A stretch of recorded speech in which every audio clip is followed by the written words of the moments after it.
ஒரு சீன்ல அந்த சீனோட 2 ஷாட்ட ரீஅரேஞ்ச் பண்ணா, அந்த சீனோட அர்த்தமே மாறிரும்.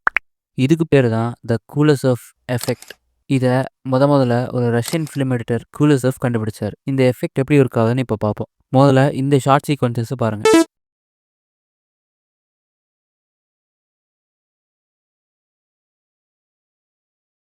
ஸோ ஷார்ட்ஸ் எல்லாம் இந்த ஆர்டர்ல இருக்கும்போது, இதுக்கு ஒரு அர்த்தம் வரும்.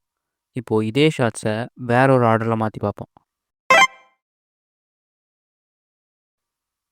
அதே ஷார்ட்ஸ வேற ஒரு ஆர்டர்ல மாத்தும்போது, வேற ஒரு அர்த்தம் வரும். ஸோ இத தான் நெறைய ஃபிலிம் தியரிஸ்ட் எடிட்டிங்னா ஒரு படத்தோட முக்கியமான எலிமெண்ட் அப்படின்னு சொல்லுவாங்க. அதுதான் ஒரு படத்த நம்ம எப்படி பார்க்குறோம், எந்த எமோஷன்ஸ்லாம் ஃபீல் பண்றோம் அப்படிங்கிறதெல்லாம் டிசைட் பண்ணுது.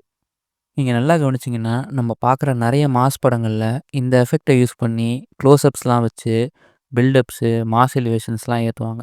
ஸோ இந்த மாரி எடிட்டிங் பேட்டர்ன ஸ்டோரி டெல்லிங்க்கு யூஸ் பண்ண படங்கள பத்தி, இல்ல சீன்ஸ பத்தி கீழ கமெண்ட்ல சொல்லுங்க.